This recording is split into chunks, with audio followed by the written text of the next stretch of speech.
и по стените. Обаче, ако трябва да ги класифицираме по начин на образуване, имаме образования, които са станат от капеща вода и други, които се формират от течаща вода.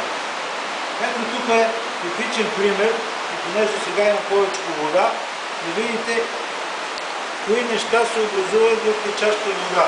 В конкретния случай в течаща вода се образуват всичките тези така наречени синтрови панички. Значи, образуването на всички образования в пещерите е в резултат на един и същи процес. Разтваряне на въглеродното вещество от скалата, калциев карбонат и отлагане вторично някъде си, под някаква форма. Случай под формата на кристали мини. Когато това става във воден басейн, с който потича вода, тя тече и по-съответно по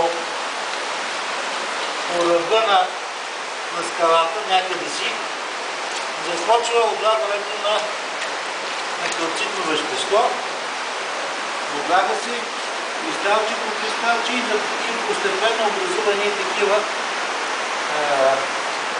синтрови вратчета или преградки, които са с различна големина.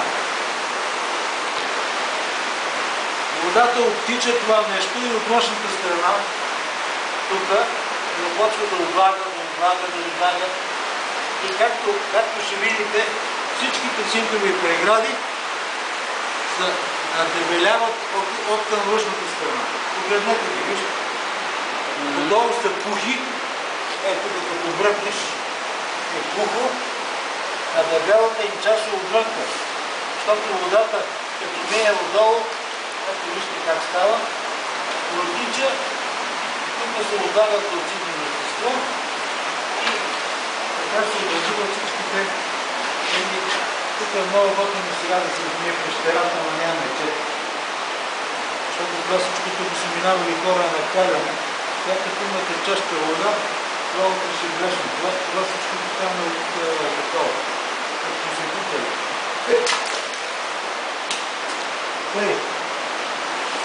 И това са най-типичните и един от най-интересните образования, които се образуват във водна среда. Всички са синтрови. Тук виждаме процеса в мини изражения. Те са десетки, стотици. Те се образуват цели каскади. За съжаление не си нося това. Не си нося външния диск да ви покажа такива с размерите на по няколко метра, които така са надипали склоновете на големи пещери. Коста, искаш и нещо да добавиш?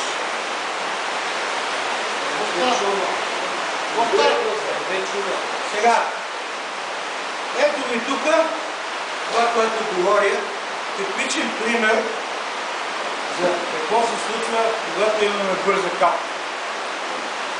Вижте сега бързата капка. Погледнете. Има ли горе големи машини? Машини няма. Вижте тук какво се е получило. Значи това говори, че тук има условия, вероятно, такива пукнатини, част от които ние ги виждаме, до които протича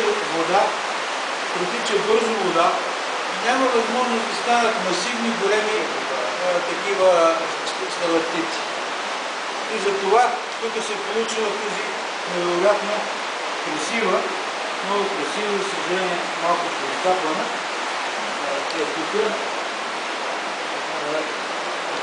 глъповото образование. Тя ще галцира и пак ще стане бяла.